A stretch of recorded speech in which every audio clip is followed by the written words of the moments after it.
In the tapestry of life, where every thread holds a story, America in Black and White emerges as a haven for the voices echoing through the heart of our communities.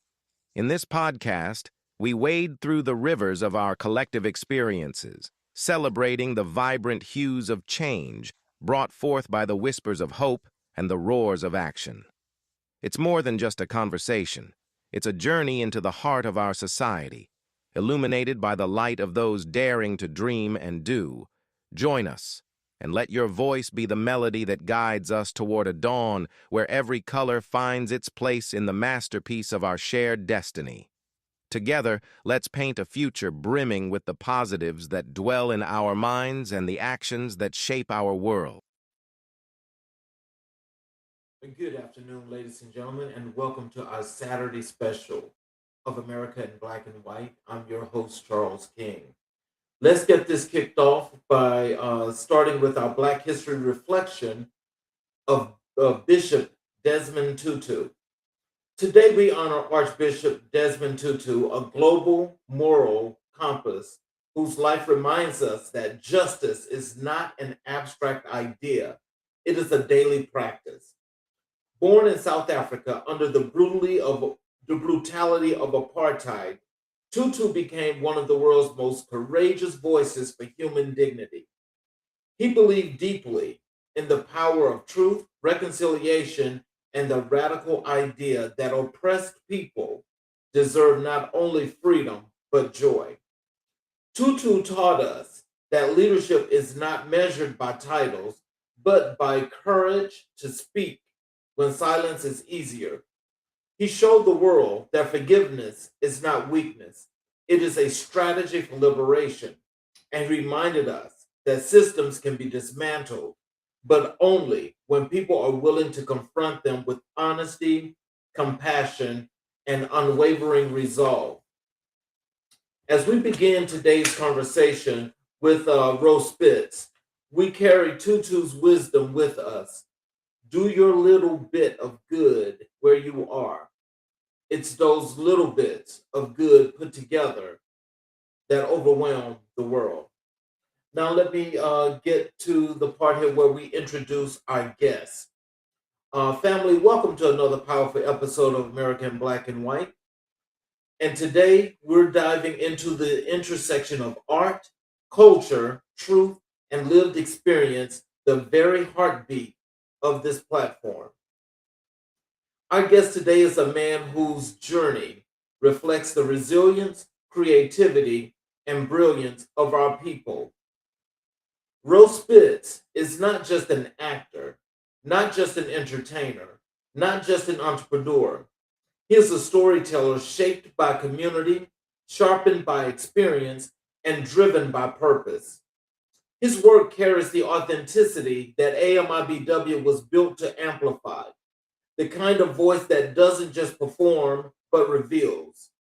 Today, we're going to explore his life story, his evolution as an artist, his entrepreneurial grind, and his commitment to community. This is a conversation about craft, culture, and calling. And like every episode of AMIBW, we're here to tell the truth, the whole truth, about what it means to build, to rise, and to lead America. Let's begin. Let's introduce Rose Spitz to the show. Hello, sir. I'm Hello. Hi, how are you? pretty good. Welcome. How about yourself? Welcome to the show. Is there anything you'd like to say to our audience before we get into the show? No, I'm just saying, thanks for having me. Happy to be here. Well, let's jump off here because into I like to have the audience get to learn a little bit more about you as you get to tell they get to understand your story as to how you got to be who you were before you got to be who you are. Can you tell us who is Roy Spitz at his core beyond the titles and the spotlight? Who is Roast Spit? beyond. You said say that again. Who is Rose Spitz at his core beyond the titles and the spotlight? Oh, well, first off, it's roast spit, no S at the end. Oh, okay. Yeah, Sorry about that.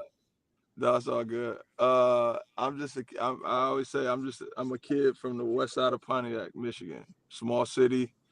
Hard working, just trying to make a name for myself. So, what was your childhood like, and how did your early environment shape your creativity? Uh, early childhood. I mean, I had a close knit family, raised by my mother. My father wasn't primarily around. He was kind of in the streets, um, in and out of jail. Not in and out of jail, but he went to jail.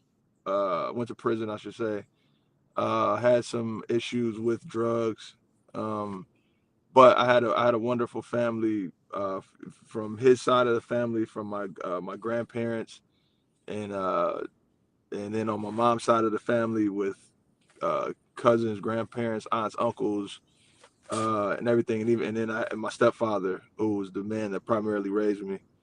Um, but yeah, and it was just a close knit family, always around my cousins, always around my family, and had amazing friends that I met when I was first grade that I still have to this day, and just all about those people.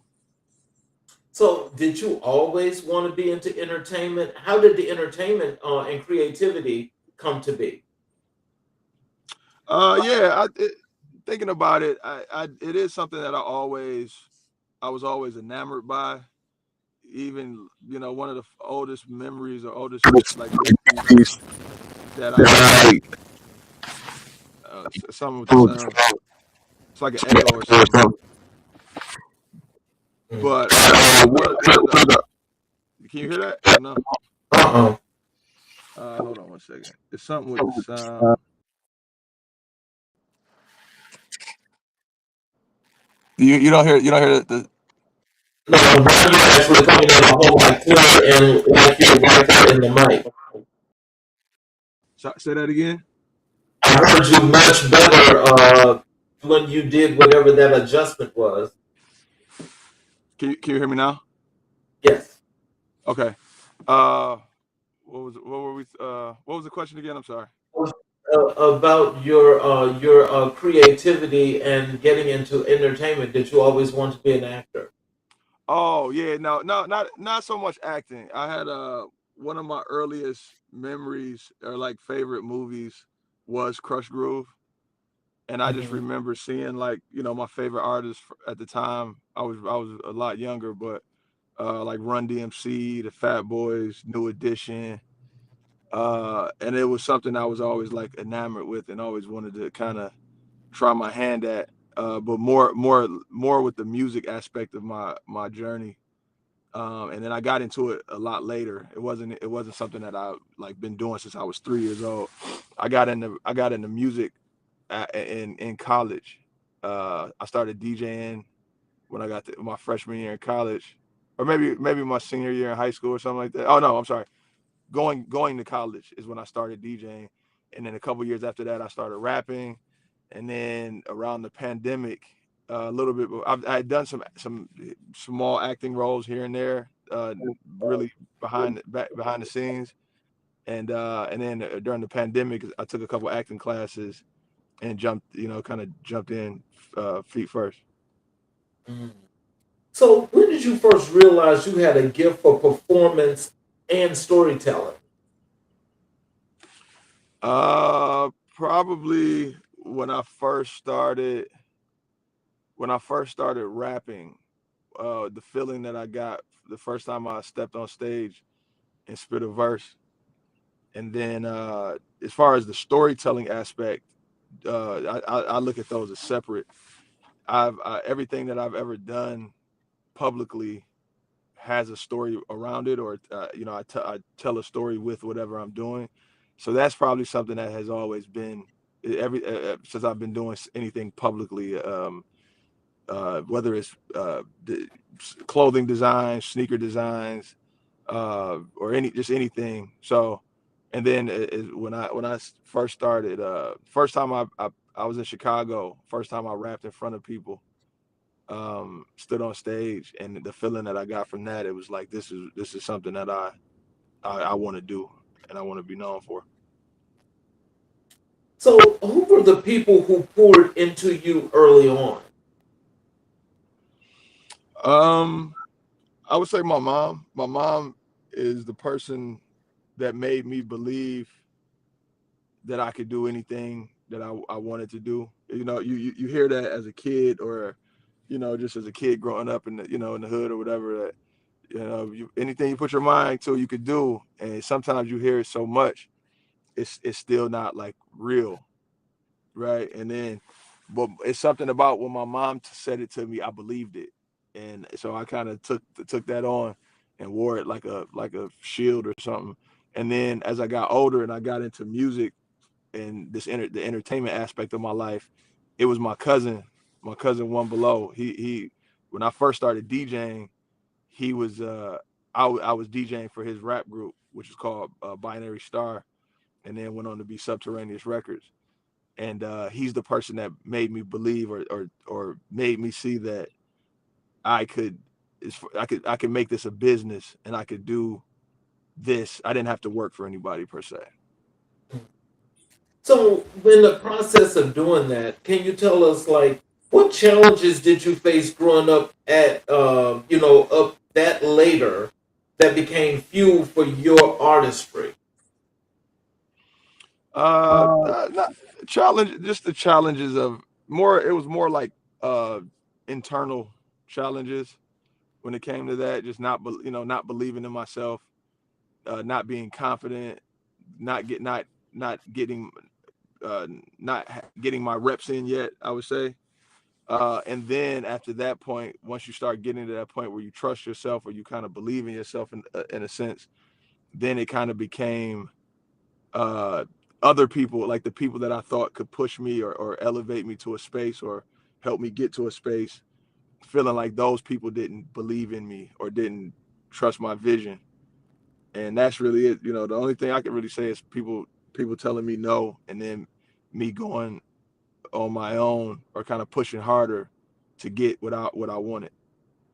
So did you after going and after getting the nose and actually trying to feel your way through, what was the breakthrough point? What was the thing that gave you the confidence to really continue this?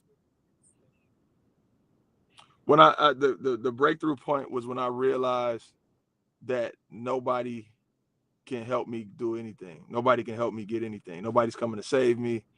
I'm big on this saying that my cousin, who I was just talking about, he used to say when we were younger, and navigating through this thing we call life, or whatever.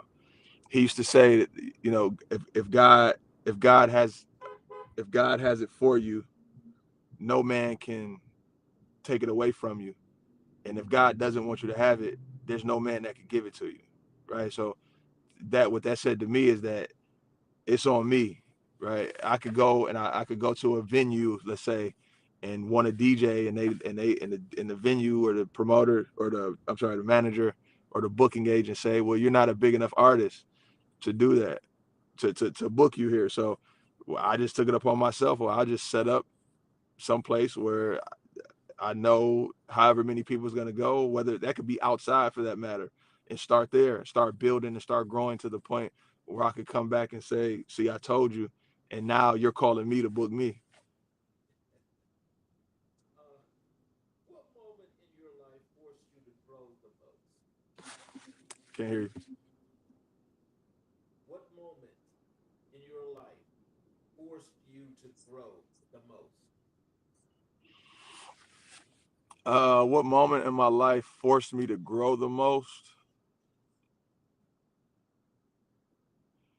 It has to do with my career, just life in general. Mhm. Probably Probably when I had my first child, I would say. Maybe between that and when I got married, and so I don't know which one weighed heavier on me in that sense, but I would say, when it became that I had to I'm responsible for another person and not just myself. So I think that was it. And with whether you get married and you're speaking under God, or you talking to, I made a vow or oath to not only her but to her father that I got her, right? And so between that and having children, when it's like they didn't ask to be here, so I have to make sure whatever I got going on, if I say I love these kids and they're a representation of me, or or they come from me, it's on if it's something going on with them, and they have issues or they have whatever, that's on me. And those two things, I would say, are about equal. So So, as you think about, you being a part of the entertainment industry, and you know that there's so many facets to that and so forth, how has your understanding of manhood evolved over the years? tremendously. I mean, that's kind of the last couple things I said, as far as having other people that are relying on me to be solid, to be upstanding, to be all of these things, to help them maneuver through their own life. And then, as well as just in business, when one of the things that there's this thing with business, right, or just anything you do in general, you got to do it for the passion, because the money is going to be there sometimes and the money is not going to be there so sometimes. So if you're doing it for the money, those times that the money isn't there, that's kind of when most people quit or when most people fall off. And one of my main things is, like, anything that I go through, one of those things that kind of puts a battery in my back is thinking about the people that I employ, and it's like those people have families now, those people have children, and they have wives, right, and they have other things, so many, some of them are in school, and they're depending on this paycheck or this job or this, what I have going on, to make their life smoother, or kind of, that it's part of their life now. So that's kind of, in my eyes, that's what, taking care of that, and is what makes a man a man. Those things. So, what role has faith, spirituality, or grounding played in your journey? Complete. It played a complete role in my journey. It's that thing.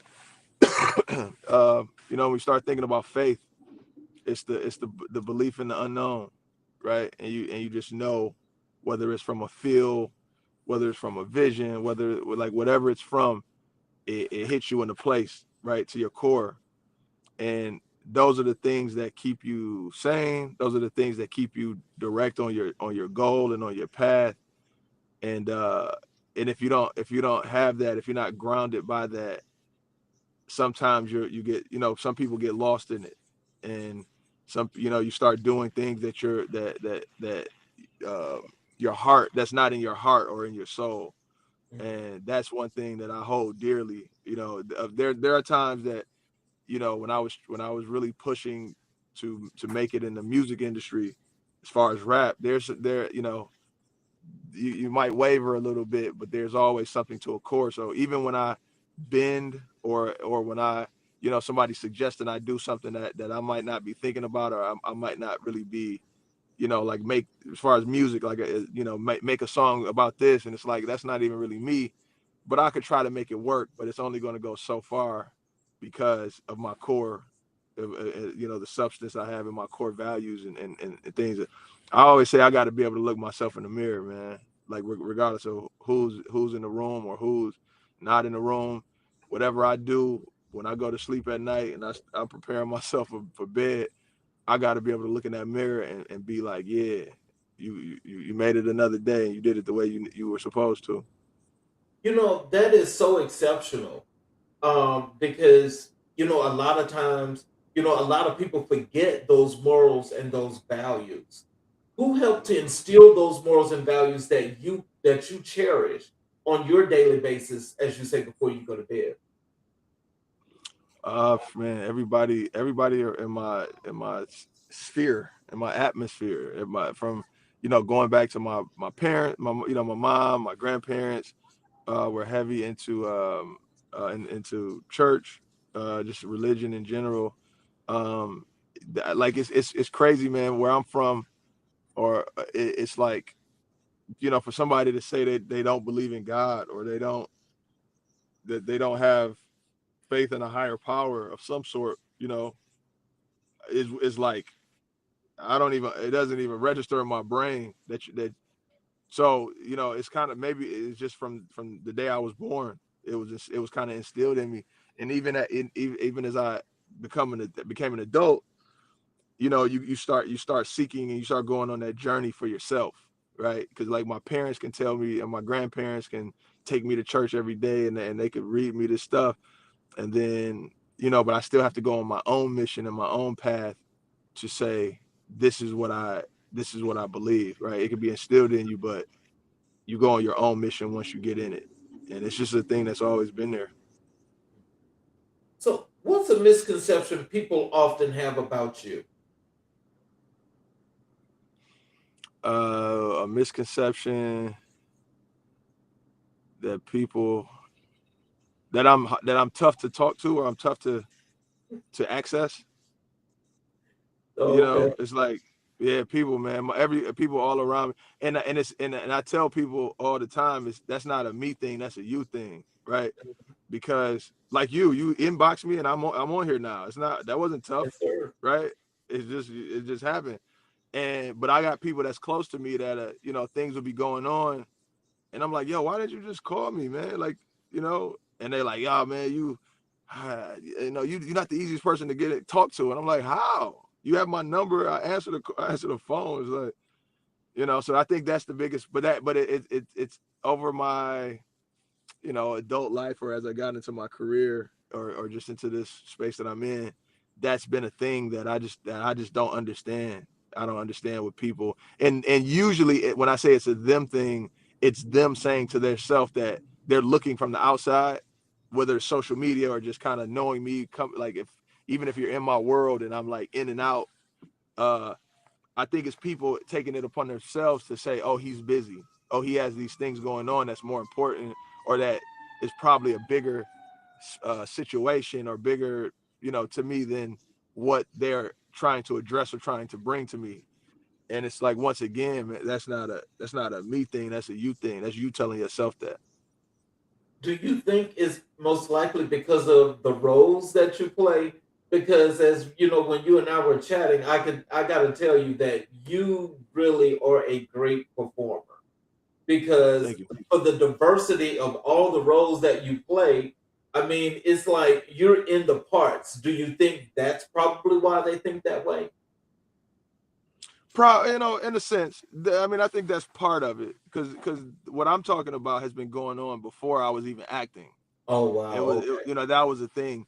But yes, I mean, that's part of what I was saying, when people from the outside looking in, they're probably looking like, man, like if you sit back, right, and you see, you're like, what, like you're looking at what I got going on, you'll say like, wow, okay, well, clearly he's on a movie set right now, right? So he's acting, and they're showing these different things, like these different clips, and it's like, okay, wow, in this clip he's laughing, in this clip he's crying, in this clip he's so, man, emotionally it looks like he's locked and in sync or in tune with whatever he has going on. I'm just not going to bother him. And it's like, well, yeah, I mean, I get it and I appreciate that to a level, but if it's something that's serious, like if it's something going on with my family, or my business or my friends or something like that if I love you, or if I allow you into my space, and if it weighs on you that much, then it's important to me, right? So yeah, and then also, like, people see me doing so much, the only thing they don't see me do is sleep.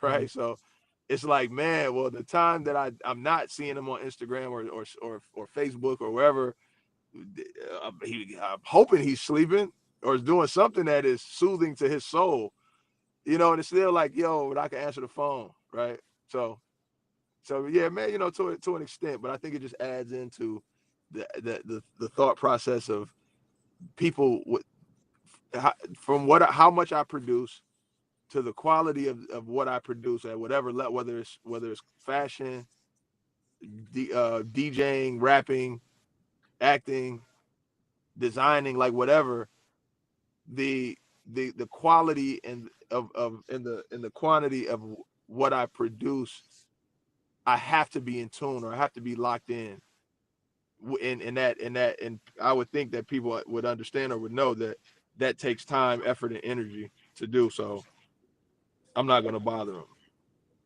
So, what's a lesson you learned the hard way, but are grateful for now? A lesson I learned the hard way. Hmm. But you're grateful for it now. Oh, probably something like you know, it has to do with like intellectual property and design within the design space, maybe. Um, some years ago when we first started, I have two sneaker boutiques I own in the Detroit. Well, one in Detroit, one right outside of Detroit, called Burn Rubber in 218. And when we first started Burn Rubber, I had a business partner, and so we were like, we had started traveling a lot, and when we would get on planes, and we're going to economy, when we're walking through first class, we would always see this watch, not this watch, but we would always see a watch, and it's like, what watch is that? Like, what is that these you know, people that you know, in my mind, rich. If you're in first class, you rich. uh you know, and it was a Rolex Submariner. So what me and my partner did, once again, like, we created our own, right? We said, all right, so we can't afford a Rolex. So what we're gonna do is we're gonna make our own and call it a Brolex, you know, like kind of leaning into the thing of like having a fake Rolex. But what we did is we found a jeweler, and they were able to find a manufacturer overseas somewhere that made a very high quality replica. So it swept like a Rolex. It did everything, looked, and it just had the name different. And then it got a lot of leverage, and it went a lot of places. And then and Rolex saw it, and they hit us with a cease and desist, Oh, and almost ended us. You know, we had to pay a lot for lawyers to fight them. Not We never made it to court, but we paid a lot to our lawyer, and they were trying to, you know, they were trying to, like, whatever, we made a certain amount, right? I forget the exact number, but let's say we made 50 of them, and by the time that they caught up with us, we had sold maybe 40, right? So at that point, it's like, all right, they said we have to get every one of those 40 back, and get and destroy them, or give them to Rolex to destroy. And if whatever ones we didn't produce, we would have to pay the amount of a real Submariner. oh, wow. Yeah, so that's like, I think it was like half a mil at the time or whatever. It was close to like half a mil, and I was like, man, oh, it's over. It's over for us. And it was like, in the moment, it was like, I thought my life. I was like, I got all the way to this point to just mess it up. You know what I'm saying? Just fumble the bag, and then but in that, I learned that you can't play with people's intellectual property, and even with me, like, I don't let people play with my intellectual property. You know what I'm saying? Like, I do what I got to do, and I created this brand, and at whatever level it is, and you're not finna just attach your name to it without me collaborating with you. You're not finna just steal my idea, try to change it a little bit, you know. So it helped me, like I said, it being in it, I felt like, I messed up, but then coming out of it is like, okay, I learned how business and intellectual property and all these things really work. Mhm.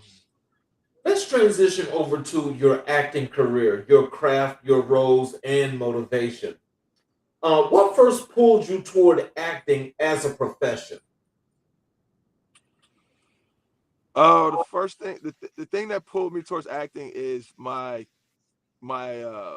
friends, basically. So I'm in Detroit, uh, independent film, even kind of before Tubi, but when Tubi hit the market and during the pandemic, uh, in Detroit, independent film kind of like skyrocketed. It kind of blew up, right?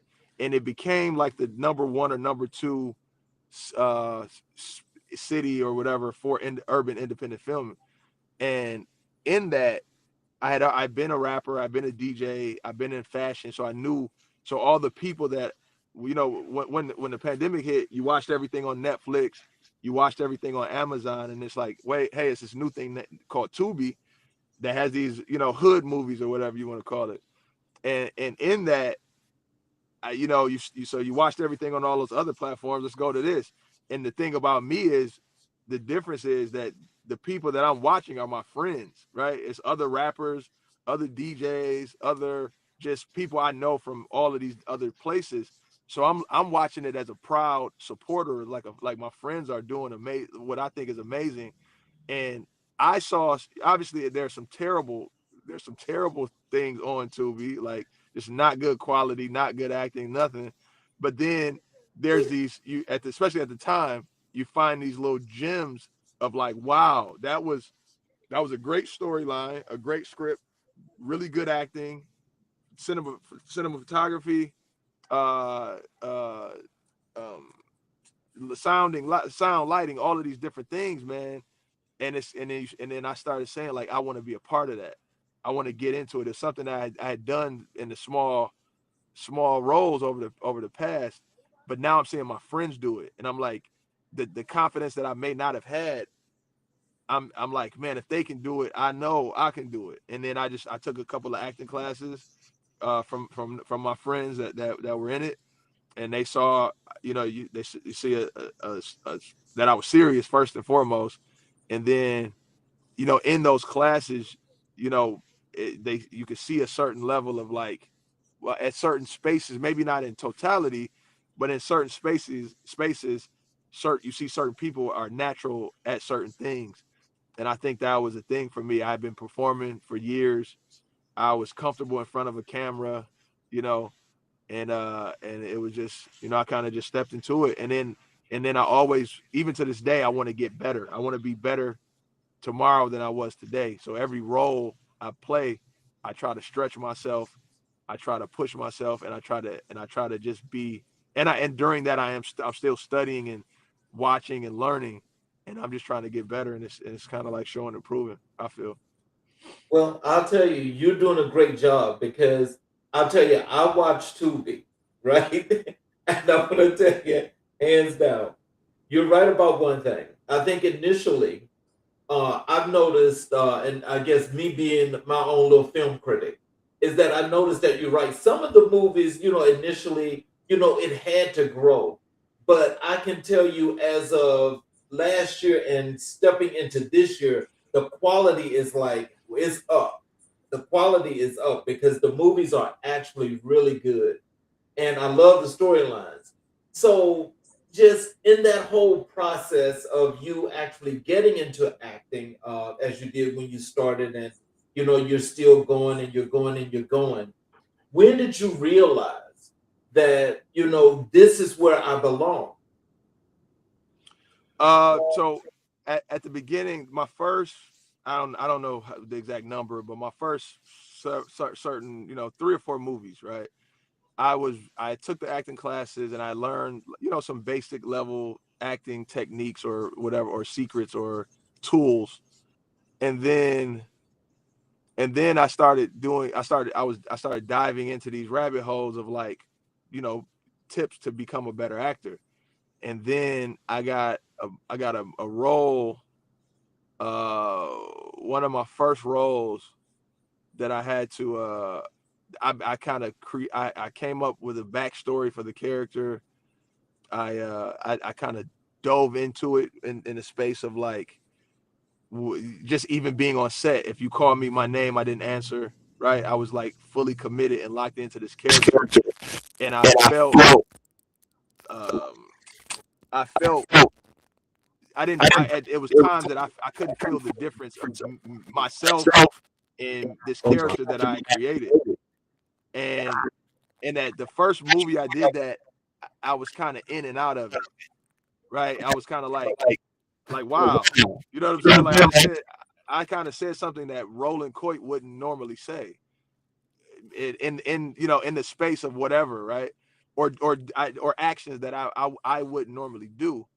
And then there were times where I couldn't tap into it in this movie. I can't even remember exactly which movie, but then a couple of movies after that is when I kind of got into this headspace of and I didn't break it. I was in it the entire time we shot, and I was like, well, like wow, I'm this is something I can do, and I'm getting better at. And anything like in my life, just in general, I always say if anything that I'm doing, I'll continue to do as long as I feel that I'm getting better at it.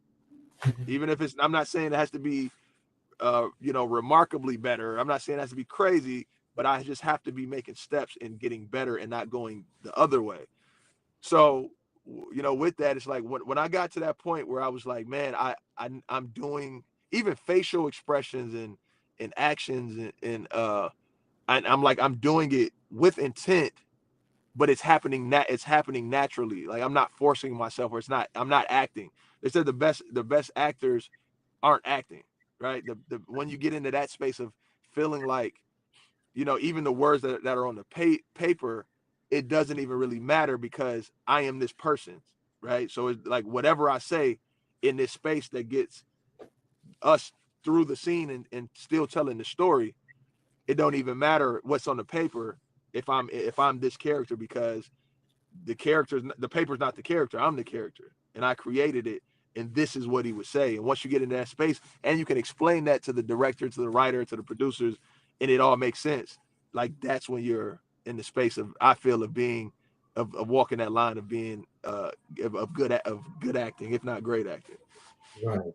Wow. So when you're doing your rehearsals and you're learning your line, do you actually become that character? Do you put yourself all the way into that character? Now while I'm learning it, not I don't dive into that I'm uh until I'm on set, until I'm like filming, about, you know, kind of in the space of filming. But to me, and by no means am I saying I'm Denzel or you know what I'm saying, or anything like that, De Niro, but to me it's like and it's what people don't understand is that it's heavy. You know what I'm saying? Like Mhm. when you got to take yourself, and for instance, like let's just say crying or becoming emotional, even anger, but let's just say crying for the sake of this conversation. um I'm not naturally, Roland Coit isn't a person that I'm you know, 9 times out of 10 I'm not gonna cry, right? I'm at funerals, at whatever, I'm the person that's like, man, do you feel this at all, for whatever reason, right? And but when I do, or have to pull from, you know, from a real situation, that even in the real situation I may not have cried, that, you know, it's times that I've done that and I can't film anymore for the rest of the day because my mind, like I pull from a place and it's heavy, and it's not something you could turn on and turn off like a light switch. So that's one of the things that a lot of people probably don't understand when it comes to that. So for me, when it comes to learning, and when it comes to learning the script, or you know, kind of before rehearsing, but learning what you're going to say, or what the script has for you to say, um it's more, to me it's more of like what I was saying. You have a broad understanding of what the story is about. You have a broad understanding of what your character is about. Hopefully you have a broad understanding of what the other characters that you're going to be working with are about. And then you break that down to each scene, and it's like you know, that's when you can kind of, when you hear people say about being off script, or they didn't even give Bernie Mac a script in life, because you know you have an understanding of what it is, and he created this character. So whatever you know, when it comes to acting, you have to listen, you have to hear it, because if you're not listening to what your whoever's in the scene with you is saying, they could go off script, and then you can stay on script and it doesn't even make sense. So you have to be listening. And so, but you can't listen if you don't know what's on the page to be able to go left or go right. So, what genres do you feel most at home in? Drama, comedy, action, thriller? I would say drama, and more specifically gangster roles, or like street guy, or lead the head of the crew or whatever. It's crazy, man. Like when I first started, and I still feel like this to this day. I wanted to, it's like a thing that I wanted to be typecast in. Like I don't really want to do, I don't want to play a police officer. I don't want to play a doctor. I don't want to play a lawyer per se. I want to be the street guy. I want to be the head of the organization. I want to be the ghost. I want to be the I don't even know, whoever. And then I'll create, per movie I would create each character, right? So they will be different, and it doesn't come off as the same. But that's just my favorite. And maybe it's because that's not who I am in real life. You know what I'm saying? Like I'm not a street guy. I never wanted to be a thug. I never wanted to be a gangster shooting people in the face. But it's something about those roles in these movies that I just love, man. And I feel most natural in it for whatever reason. Is that your alter ego? Maybe. Maybe. um, which genre challenges you the most and why? Um I would say I haven't done a bunch of it, you don't see a bunch of it on Tubi, or and I hate downplaying it to Tubi, right? Because they're on, you got movies that are on other platforms. So, but let's, for the sake of conversation, I'll say these independent film platforms. Um, comedy, comedy is tough. You don't see it a lot on there, because of how tough it is. Uh, for whatever reason, I don't know. I don't know the science behind it, but a lot of times it comes off as corny, or it's just not funny. You know what I'm saying? And I've had a couple roles where I had to kind of, you know, try to bring my comedy chops into it, or what I feel is funny, and I felt it came off good. But I think in general, uh, comedy is a tough thing when it comes to independent film. But I think that just goes to the uh, to just like comedy in general. That's why everybody can't do it, because it's such an art form, and it's such a talent, and you can't play with that, right? Because you'll get exposed if you're not funny, right? And then the second one would probably be thriller, or just like horror, and I feel that is because of one of the reasons. I would say is because of like budget. A lot of these movies are on a shoestring budget, so it's a lot of things with makeup and with effects that it's almost impossible to do with the budgets that we're working with. You know what I mean? So I feel that's why you don't see a lot of comedy on whether it's Tubi or Amazon Prime or whatever, and then also the horror. What's the So, question? can you tell us what's your process for preparing for a role? Just being completely open and vulnerable. I think that's one of the things about people when they get into acting. One of the toughest things is being vulnerable. My man Dennis Reed one of the first things he'd tell you is throw that cool stuff out the window. Everybody want to be cool. Everybody want to be even being cool on camera.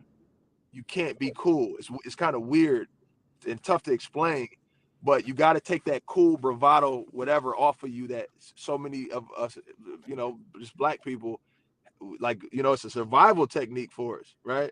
Mm-hmm. So you got to take that off when it comes to acting. So being vulnerable, being open to criticism, being open to these things that your mind, body, and soul wouldn't normally do. And that line between I am still who I am when I whatever I'm putting on, I take off. So I can't bend too far, right? So it's that fine line of kind of figuring that out. And that, that a lot of times that takes time, right? Or and sometimes even just being creative enough to develop a backstory for a character, right? It's like, because you start asking the question why. A good director, to me, when you have a director that has a vision, and you have an actor that has a vision, and the actor has a job and the director has a job, and part of the actor's job is learning your line, knowing your lines and knowing your script, and then bringing something to the table, right? Bringing an idea, right? uh Whether you grow your beard out, or or you just kind of like, this is his the thing that makes this character tick, and you bring that to the table, and then you collaborate with the director. And a lot of times with the good directors that I've worked with, one of their first questions is why. Because it's not wrong. There's no wrong answer to whatever you got going on or whatever you came up with, but until you can't answer it. So it's like, well, let's say I got a script, or I got a character, and I didn't, let's say I have a script and got a character and he's Muslim, right? Mm-hmm. And then I don't grow my beard out like a lot of Muslims do, right? And then you get to set, or you start talking to the director, and they're like, well, in my eyes, he's Muslim, so he has you could at least grow your beard out. And it's like, well, you didn't, and it's like, why? Why didn't you grow out your beard? Now, if your reason is because I never grew out my beard and I don't want to, well, that doesn't make sense for my movie. That makes sense for your real life, but that doesn't make sense for this movie that we're creating. But if you say, and I'm just making something off the top of my head, well, this character could never grow his beard out, right? He never, and that's one of the things that is kind of makes him tick, and that's why he's so angry, or whatever the case may be. I don't know. At least you have a reason for it, and then the director will help you direct this, your character into this, whoever it's going to become or whatever. So, with that being said, are you more of a method actor, or do you prefer to separate yourself from the character? When I'm able to, I prefer to be more method. And it's crazy because the times that I have done that method acting, uh, I feel that I were my best performances. And the thing is, they aren't out yet though, right? So you haven't seen it, or there's the world hasn't seen it, but they're coming out. Well, hopefully they're coming out, but the plan is for them to come out. But those are when I felt most comfortable and I felt that I delivered the best. So that's what I've been doing more and more of, and that's why I take, I've been taking, I know people that are doing 3 movies at a time at the same time. Like, they leave this set, they go to this set. So I try to like, if I'm working on one project, work on that one project, and then I'm able to kind of dive in completely. And and it helps when other people, like, the production aspect of the whole thing, whether it's the other actors or just people on set, are in it with you, right? And they're supporting you doing that. But yeah, I prefer method acting, man. And it's fun. It takes you back to being a kid, that thought process of having an imagination and being a creative, which I am to my core. And sometimes it feels good to take off the clothing of who you've created as the person that you are, right? Because I'm a dad. So to both of my children, I'm somebody. I'm a husband. To my wife, I'm somebody. I'm a business owner. To those people, I'm somebody. So sometimes that weighs, it gets heavy, and as just the things that you put on as a man. So for a week to 2 weeks or however long you're filming, to be able to kind of take that off and be somebody else that you created, it's kind of cool and it's kind of fun. Have you ever done two roles at the same time? Like in the same movie? In the same movie or a different movie? Yeah, I've done that, and that's why I don't do it no more. I don't do it no more. It's man, it's kind of wild because that's if you care, right? Right. Because to be honest, some of the it's no shade, it's no not, but some of the people that are making independent film, it's a cash grab. So they're not even trying to make good movies. They're not even trying to be good actors. They're just like, yo, I'll put it on Tubi, and if I do something crazy and it goes viral, I'll make however much money, which is cool. If that's how you're playing it, fine and dandy. I don't want to be a part of it. So when I do that, if I care, right? I care, and I'm trying to give it all to each character, and it's like, how can you do that? How can you do that if you're playing both sides of the fence? It's just tough, and it can be done, and people have done it, but it's just something I've done before because I was really I was trying to get movies under my belt, and I wanted to be seen, and I wanted to get in the movie thing. So if you called me, I was there. And then also I had this movie, the Christmas movie, A Boyfriend for Christmas, where by the end of the movie, I played a character in the movie. I played a character in the movie, if that makes sense. So the majority of the movie, the character that I kind of came up with or created, I was not, it was like playing a role, if that makes sense. And then at the end of the movie, I had to break character to who the character was in the movie. And the good thing about that is that yes, it was two roles, two completely different energies, but the first 6 days I played this role, and then the other part was shorter. So like the last day. Wow. So can you tell us about this? What's the most emotionally demanding role you've played so far?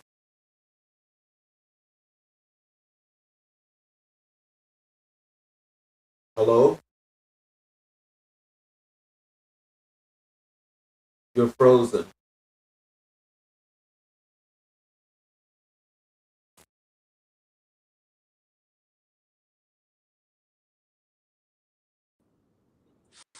You were frozen.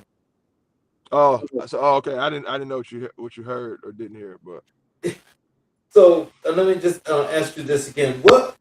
What's the most emotionally demanding role you've played so far? uh, I had this. I got. Let me see what's out. So there's a something that should be coming out this summer. It's called Vindicated, and it's a series, and it was we shot this like it's going on almost 2 years now. 2 years ago when we shot it, but it's just now coming out. And that was one of those roles I talked about earlier, which it was one of the first roles where I was I was method acting and I was completely in it on set. You had like if you called me, I can't even remember the character's name. It was so long ago, but I was in it. So if you called me Roll or Spit or whatever, I didn't even answer you. I didn't even look your way. Uh, and at the time we filmed that, my youngest daughter had a medical issue that rocked my world. You know what I'm saying? And I was so my mind was there emotionally, right? It was the toughest thing I'd ever been through as a human, not even just a parent, just as a human, that wasn't even happening to me per se. But I had to be there for my daughter. I had to be there for my family. Like I said, it rocked her world, let alone, I mean, my world, let alone everybody in my vicinity's world. And I made the decision to, while surgery and all these different things, to continue on and do this, kind of leave the hospital and go to set, or I'm supposed to be at set at 9 o'clock, but I gotta take her to a doctor's appointment. I'll be there at, and I still did it. And then the character, what the character was going through was the most emotional script or role that I ever had. So mixing those two together was like crazy, man. I can't really even describe it. And I haven't seen any of it. That was one of the first roles that I felt that I have no regrets. Every role, per se, it's like, man, I wish I would have got that line off a little better, or I wish they would have used that take. You know what I'm saying? But I felt like in this one, and just in the moment, I'll say, because I haven't seen any of it. In the moment, it felt like I nailed everything, man. Everything hit, every emotion, every facial expression, every body action, everything, the flow of the scene with my scene partners and everything. And like I said, that was the first time I had to go to a place and cry and produce tears. And this crazy thing is I had like masked it with what was going on in my real life. Like at the time, I hadn't even cried about what was going on with my daughter. So when they yell action, and in this one scene, it all came out, man. And I had to go home. Like I couldn't even finish. We had more scenes to shoot, and they prayed over me, like prayed with me, and I was crying. I cried for maybe 2 hours. You know what I'm saying? Like that was probably it's called Vindicated. So I'm looking so forward to see it when it comes out, man, because I just, like I said, I felt really good about it. I feel like to this date, it's probably one of my best roles. Hopefully, it comes out better than I'm hoping. But yeah, that was probably the heaviest one I've ever been a part of. So, what's the most fun you've ever had on set? The most fun is the Christmas movie. The Christmas movie, man, because I played like a was Braxton. Braxton was in Jamie Foxx show, was it? Yes, Braxton Braxton. Harper Briggs. Yeah, so I played it. I kind of created this character, like, and he was kind of like the baseline of it, like that thought process, or like just like uppity, you know, uh, nerd type, corny. All the jokes were corny, and but it was the most I've laughed on the set. It was the funnest I've ever had on the set. The crazy thing about it, in the script, I only had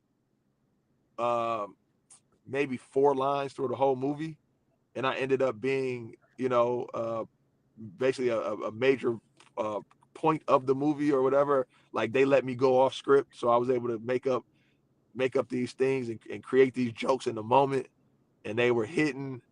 So that was the most fun, man. And then able to switch characters at the end and become serious and show some emotion and show my range.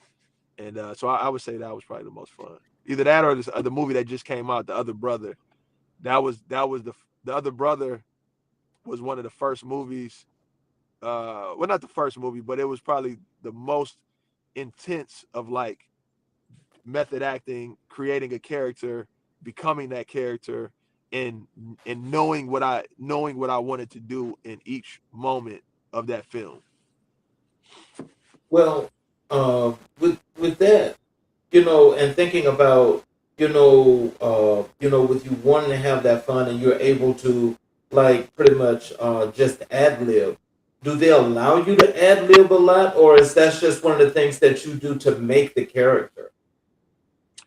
No, they don't. They have to trust you. They have to, like, you have a conversation with the director, and it's like, this is what I was thinking. I know it's not in the script, but in this scene, if I say this, maybe it's funny. You know what I'm saying? Let's try it. So let's try it out. But they have to have a level of trust in you that they feel that you can do it, that they feel your ideas are good, and you kind of just, it's like it's a collaboration. And you know, those when you get into that space, and they, like I said, they trust you and they trust what you've dove into the character in totality, that there's reason behind it. Like, once again, it's like the why do you think your character would say that? Well, because he is corny and he is this and he is that, so I think it's gonna make it funnier. Let's try it out and see. Boom. But if they don't trust you, it's like, nah, man, stick to the script. Say what's on the script. You're not funny. What you just said, it wasn't funny. I've never seen you be funny before. It's just, no, that's not it. So let's just stay with what's on the script. And I've seen that before. I've seen them take people that been working on a character for weeks or months, and they get to script, they get to set, and they're not delivering. They get them out of there and get somebody else in there. Call somebody else in. So, how do you approach portraying characters whose experiences differ from your own? I think, man, that's a great question. So, I think people are linked, are linked in some type of way. So I think it's called the Meisner technique. It's something I'm about to kind of get into, but a couple of my associates or my friends in this film industry, they practice this technique, right? And they even teach it. So I'm about to like start going to some classes behind it. But it's this thought process, and by no means do I'm not. I just kind of gotten jewels or gotten nuggets over the past couple of years, and I've been able to use those techniques. And but it's a thing where at some level there you have to create this connection mentally, emotionally, and physically with the character to yourself. And that's how you feel instead of act, right? Okay. So when it comes down to it, it's like I can't even think of anything particularly off. Well, let's say I'm not gonna say no names, but it was like one of the first movies I was trying my hand at directing, and I wasn't acting in it. This movie isn't even out yet, but it was a well-known independent actor, and he was it was this part in the movie where he had to pull from an emotion, right? And we could tell. And then I have another friend, Brian Taylor, who is like top tier when it comes to acting and even teaching. And that's, hopefully this is the person that I'm going to learn this technique from. But we were sitting there. He had stepped in and he had came to set one day, and he was like helping direct the scene. And he was talking to the guy, and he was like, man, it feels like you're not tapping in, right? And he was like, there, think of something, you don't have to tell me, but think of something that can get you to this space, right? And he sat there for a minute, and he kind of was like, man, I don't want to, right? And it's like, man, it's like, well, I understand that, but we trying to shoot a movie here. And he was like, nah, I could do it without tapping in, right? And he was like, well, I really don't think it's gonna be what it could be if you did, man. And but that's what you signed up for, right? And so it was the conversation off with the cameras whatnot about that. And then he decided, the actor decided to like tap in, right? And what we didn't know, or I guess publicly, or what we weren't thinking about, is that the reason why, like in the script, the character's mother, it was like a flashback, him thinking or reminiscing about his mother passing or something like that. And he started crying. And what we didn't take into consideration is that his mother died like a year, within the year. So there was a place he wasn't trying to go mentally and physically and emotionally, right? but he tapped into it, man, and you could see it instantly. Like he just started crying. You know what I mean? And we had to console him, and was like, and he was like, I'm ready, and went in and killed the scene, man. I mean, he just like, it was incredible. And like so like when people talk about Tubi movies or Tubi actors, it's like there's no such thing, man. I see I watch movies that are done in Hollywood and all, in the industry, that they do the same things. It's over. Not to put anybody out there, I was just watching a movie with Megan Good, and she blinked so much, man. Like she just blinked. All she does blink, blink, blink, blink. And I'm looking at it like, y'all talk about Tubi actors, like she doing the same thing. And then after every line, somebody say, man, bro, man, bro. Well, they do that. It's the same thing, but we get a bad rap because certain people do it in these movies, right? And they're not even classic. They're not even trained. These are people somebody backed out and we pulled this person off the street. And we talk, that's Megan Good, right? So, but yeah, that was one of those things, man, where I already had respect for him, right? The guy I'm talking about. I had respect for him. Before this, I thought he was amazing, but him like seeing that in the moment, and his willingness to even be vulnerable enough to do that and show that to anybody, let alone have a camera in front of his face, just showed me that his dedication to the art, to the craft, and everything, man. And I don't, like I said, I don't want to say his name. I wish I could, or I did, but I just don't want to say it because those are those behind the scenes things that, he might not want anybody to know, you know what I'm saying? But it's incredible. It was incredible to be a part of it and to witness, man. And he had like we all were about to cry. And some of us, it was a lady in the room, his scene partner, and she started crying because you just feel it. You feel the energy, man. Wow. So, what directors or actors have influenced your style? Oh man, every one of them, everybody. I think about the people. It's the people that are in my world, right? So yes, I love Denzel Washington. I love De Niro and Pacino, and all the greats, right? Angela Bassett. But they're not in my world, to be just being honest, right?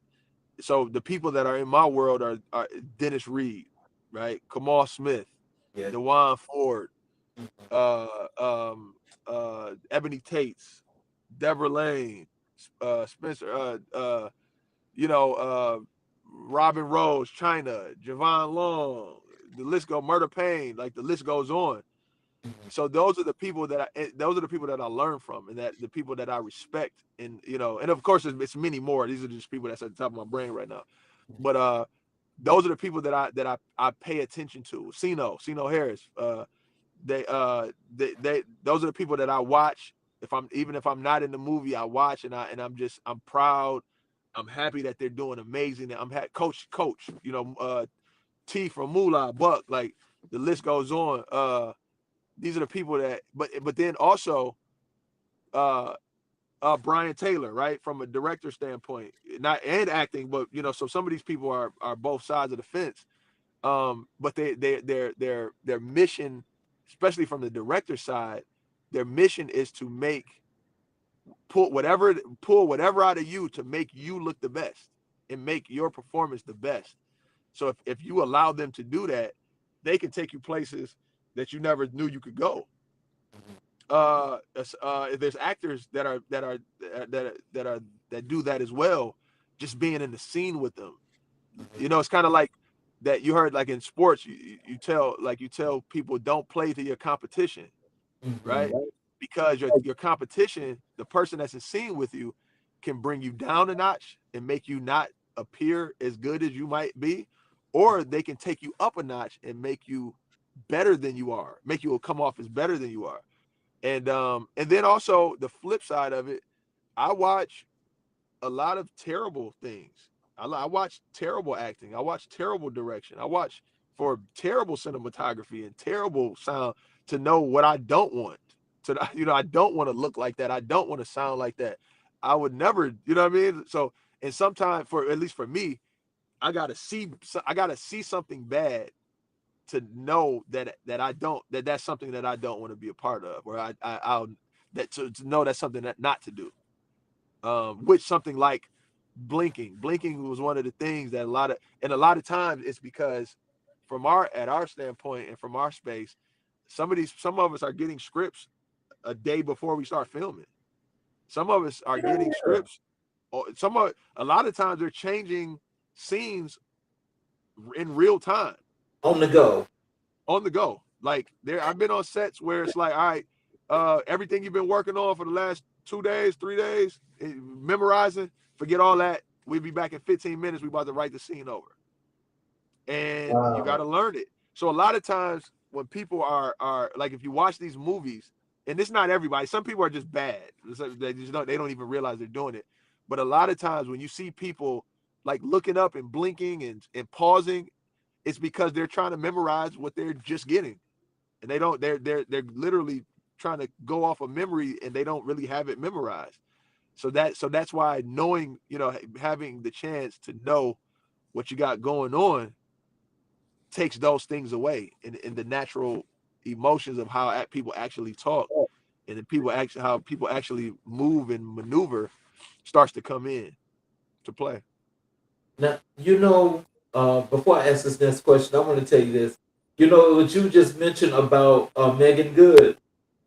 I promise you that all the movies and series that I've seen her in, and when she does that, I sometimes wonder, like, what the hell is going on that's making her do that? Because she does that all the time. Man, I don't get it. It's kind of, and that's one of my things that, like, between the people saying man and bro before and after everything they say, to there's this other thing that people do where they, in a statement, they confirm, I believe the word is, they confirm the statement. It's almost the thought process of saying, like, you know what I'm saying? But they'll say, there's these other words they'll say. I can't think of anything right now. And then also blinking, right? So even seeing her makes me say, like, man, maybe I'm too hard on people, because there ain't nobody saying it about Megan Good. You know what I'm saying? So why would I say it about somebody that's not trained as trained as actress as Megan Good? Some of it, though, is like another thing that I was talking to, I can't even remember who it was, but somebody on set was like, and I say it even from an actor, like, the director might not say it, the DP might not say it, and in a scene, if I notice my partner, because I want you to look good too, I don't want to just, you're blinking a lot. And sometimes it's especially for women, it's the eyeliner and the eyelashes being too big or whatever, or just, it's something in their eyes, so they just blinking. You know what I'm saying? And it's like that, it's like, well, I think you need to go to makeup and fix it, but if there's nothing you can do about it, it's nothing you can do about it. But yeah, those are the things, man. I just can't. It's like a pet peeve of mine. I think when I started paying attention and noticing what I feel is bad, and start implementing that into my performance, or the lack, trying to get that away from my performance, is when I started seeing people say, wow, you're one of the best actors on Tubi. You know what I'm saying? Or you're one of the best independent actors that like, when I see you, I watch all your movies, man. You so much better than other people. And it's like, I'm not saying maybe it is a coincidence, or maybe it's, it's because of, that's part of the reason. So, if you had the opportunity to co-star with any actor, who would it be?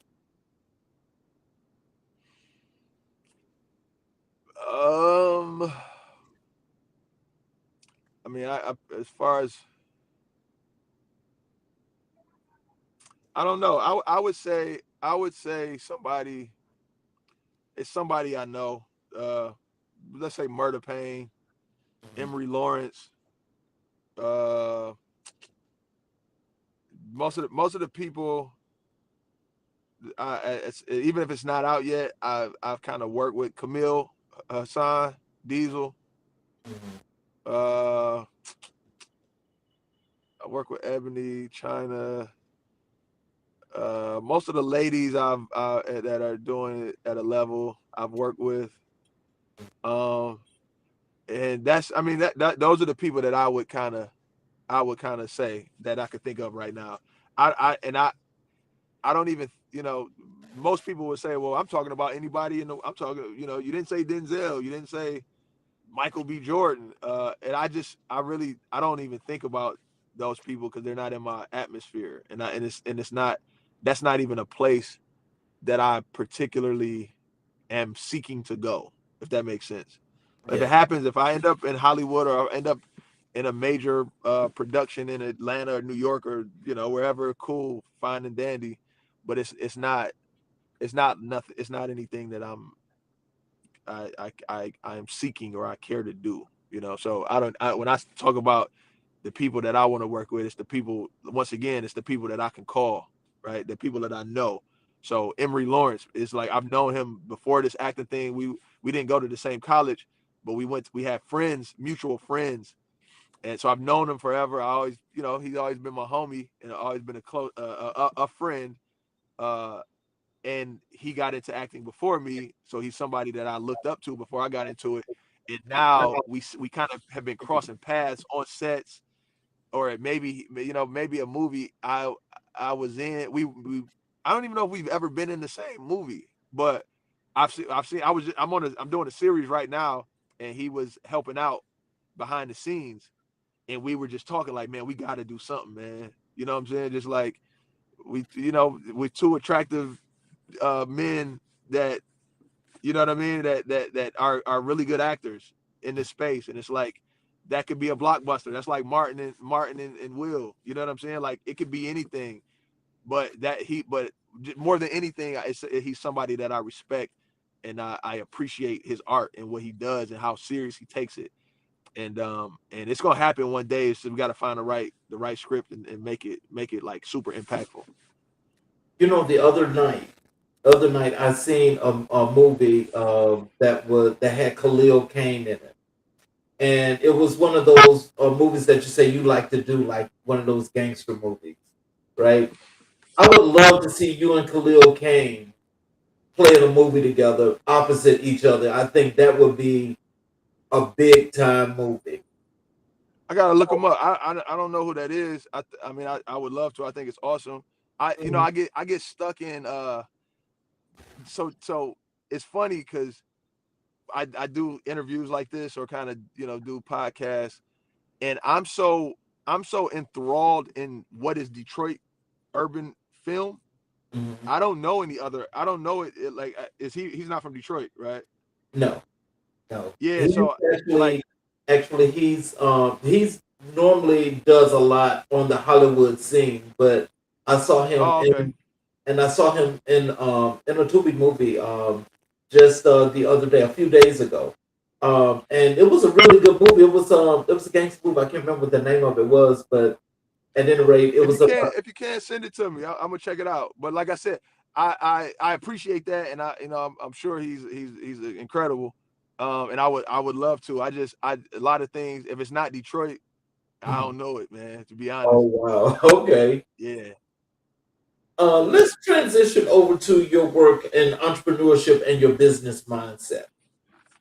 When did you first realize you had an entrepreneurial spirit?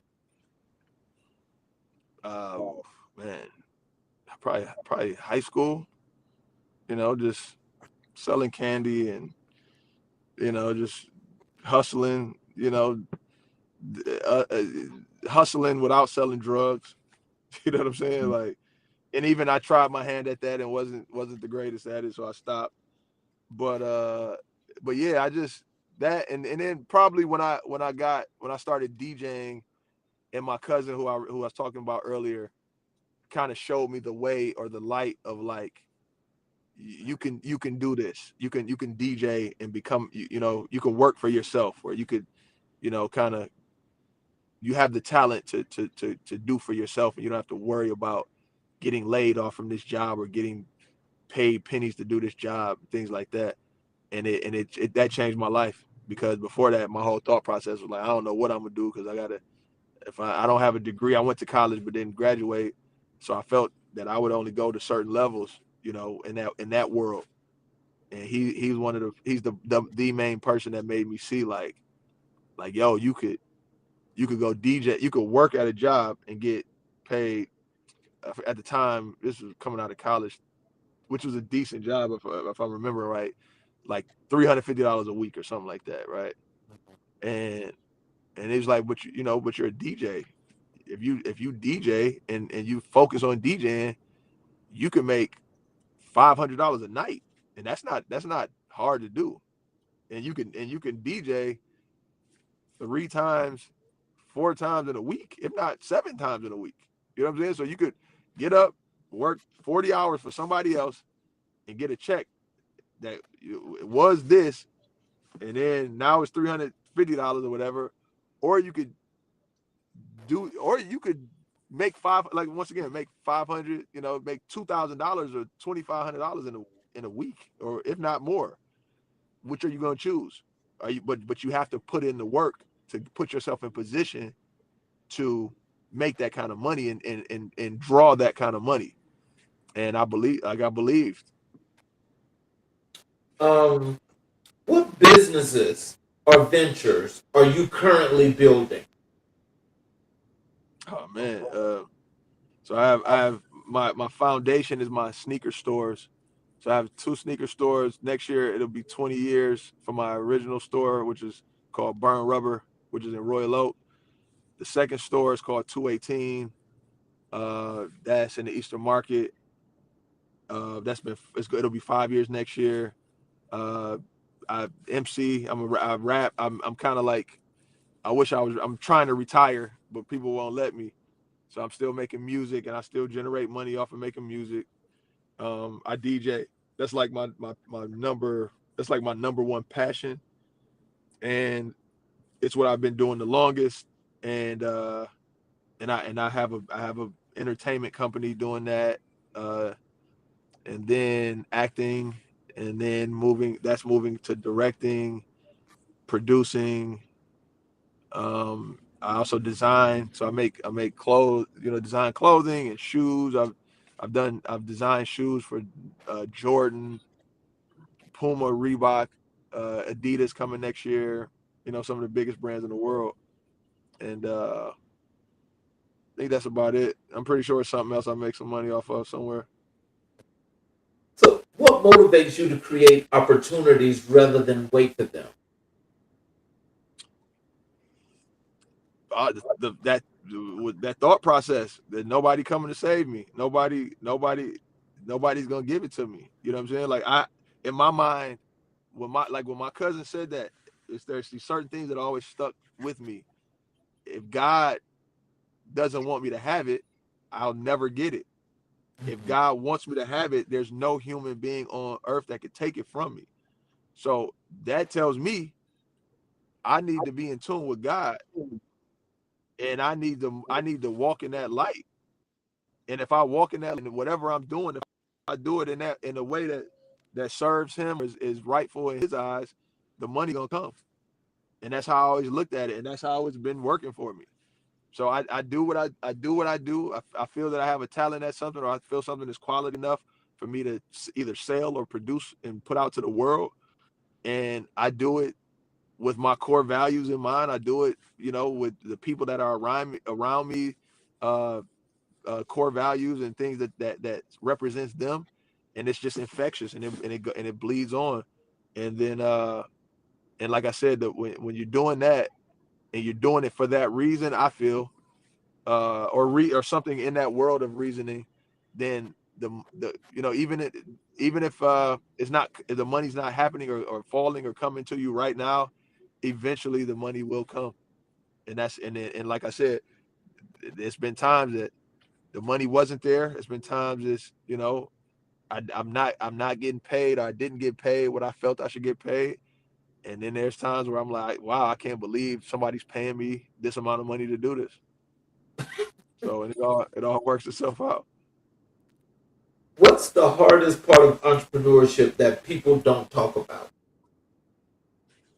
at some level you gotta do everything pretty good. Accounting, mentoring, you got to be a therapist, right? You gotta be a creator. You gotta be whatever. You gotta go to sleep late and wake up early. You gotta do orders. You gotta still be cool enough to know what people want to buy. Like I don't even know if there's a thing that, like if there's a end point. It's just like, and then you gotta do all this at a pretty good level and be consistent at it. So that's, I think that's even having employees and having people working for you and paying people to do these things. You still got to be on top of it. And sometimes that's tough. Well, all the times it's tough, but sometimes, you lose sight of it. No, that's all about the analytics. That's what you're talking about. You have to keep up with the analytics and decide when and how you want to track. If you're going to track it daily, weekly, monthly, whatever have you. Last question for you. How do you balance creativity with business strategy? Uh, I, First of all, I'm not married. I'm not married to either, right? So the creativity is a thing that comes from God, right? It comes from a place of like it comes out of thin air, right? You have to be, whatever. You have to be creative. You have to be have an imagination. You gotta, whatever. And then the constant or the whatever what is not kinetic, I'll say, is business, because business is black and white, right? Business is numbers. Business is what it is, and you can't. It's something that it's like math, right? It's absolute. So the thing is, you got, if you're knowing that, at the end of the day, to keep a business going, you got to make more than you're spending, right? That's the only way business is gonna keep going, and then you could get super technical from there. But then the other aspect of it is like, creativity wise, it's like I come up with ideas. If it fits and it works, awesome, let's go with it. If it doesn't, move on. Let's figure out the next one. So some people get caught up in like, oh no, man, this song is the best song I've recorded. It's like, well, that's cool, but nobody likes it, right? Everybody, and that's not saying that's everybody in the world, but the 50 people you let hear it is like, nah, bro, that ain't it. Or a design, right? There's been times I've been on calls with the people at Nike and Jordan. I feel that this was the most amazing idea and this, that, and the third, and they like, nah, because of blah blah blah. Okay, I could dwell on this and worry about that and feel slighted for the next 2 years and the project never comes out. Or we could say, okay, move that on, or let's use that for something else, and let's come up with something that the whole team and everybody can get behind and push, and it becomes a force. So that's one of the main things. Try not to get married to an ideology, you know what I'm saying, or ideal, because it might not, and because it's not. It's a lot of times you hear like music wise or beats or songs, and it's like, yeah, it might not work for you, but it might work for Beyonce. It might not work for you, but the next person that comes in the studio, it might be a hit for, and there's nothing wrong with that. That's just the way the cookie crumbles. But you could get married to that and dwell in it and get depressed and fall into this rut of like, oh man, I could have, you're bitter about it, or you can move on and keep creating. So, in closing, what are some words of wisdom and encouragement that you have for our audience? How they can connect with you via your social media, check out your websites, make purchases of your shoes. What are some of those things you like to leave? Well, I'll start by saying, like, words of wisdom. One of the things I live by, it's a book. I'm not a reader. I'm not like one of those people that say I read every book. But the one book that I did read was The Secret, and it's something that I applied to my life. It came to me through it's funny because I'm not a reader, right? But Big Sean was in my store before he became Big Sean, right? He was in my store one day and we were talking and he was like, yo, man, whatever, you should read this book called The Secret. And I'm like, I don't really read, man. If you don't want me to find it, put it in the book, right? And he was like, nah, you should read it, man. And he was like, Don C told him to read it. Like Kanye told Don C to read it. Dame Dash told Ye to read it. And that's because him and Jay-Z had read it. So I'm like, if it came through that lineage of people, then I probably should read it. You know what I'm saying? Like if Jay-Z and Dame were doing this and they told Kanye to read it and he told Don his team and they got to Big Sean and all of those people are successful, then maybe I should read it. And it's just the thought, it's something I would tell people to dive into. I always tell people to dive into it. But it's the thought process it's the law of attraction, right? And it's the kind of like the thought, like you think it, you speak it, Yes. to the higher power, to the universe, Yep. and then you believe it and you walk towards it, and the universe brings it back to you. The other side of that is that, and there's so many depths, so you could dive so deep into this thought process of it. But the thing that people miss out on is that the universe or God or whatever you want to call it, in the book it talks about, I think it calls it the sun. It doesn't decipher. It just deciphers what you say, right? So if you find a way to say something in the negative form or the negative field or state, it's going to bring back negativity to you, right? If you speak about it in the positive state, positive realm, it's going to bring that back to you. So I just started using my words, man, and my thoughts in training, because your brain is a muscle, right? So you train it to realize, like, man, I'm speaking. I don't, like most people don't even know they're speaking in a negative light. They just, they're just talking as like what they're used to. One of my things, right? And I only really bring this up if I care about you, right? But my wife would say about my daughter, she's my broke best friend, right? And like a couple of times, like it got past me, and I wasn't really thinking about it. And I started thinking about it one day. I'm like, no, don't say that. Don't put that on her. No, she's not. No, my daughter is the richest, most abundant friend that I have. She just don't got the money yet. You know what I'm saying? Like, don't put that on the people, on my daughter. You know what I'm saying? And I had to, talk to her about it, and why, because if this is how I feel, and I've shown improved. I've changed my way of thinking, my way of speaking, and you see what it's done for me. So that's something I really believe in, and that's what I teach to my children, right? So and I feel that those spirits and those that level of sorcery can be put on other people. So no, stop saying that. You can say that to somebody else, about somebody else that I don't love, but no, my daughter is my richest best friend. She's the most successful friend I have. She's the most, and when she gets to that, she's gonna walk, think it. If that's what she wants, speak it and walk towards it. You know what I'm saying? So that's one of the main things I would tell people. Find out about that. Dive deeper into the law of attraction, and thoughts become things, and you are what you say you are. And you know what I mean? Like, even something like that. I'll use my daughter again. When I got back to DJing during the pandemic, when the clubs and the bars were shut down, and I was DJing in my house, and I was going online or whatever. And she came to me one time and was like, "Hey, Dad, I want to be a DJ." And I was like, "Huh? All right, well, push this button, do this, do that." And she started mixing. At that point, you're a DJ. So don't say you want to be a DJ no more. The more you say you want to be a DJ, the longer it's going to take you to become a DJ.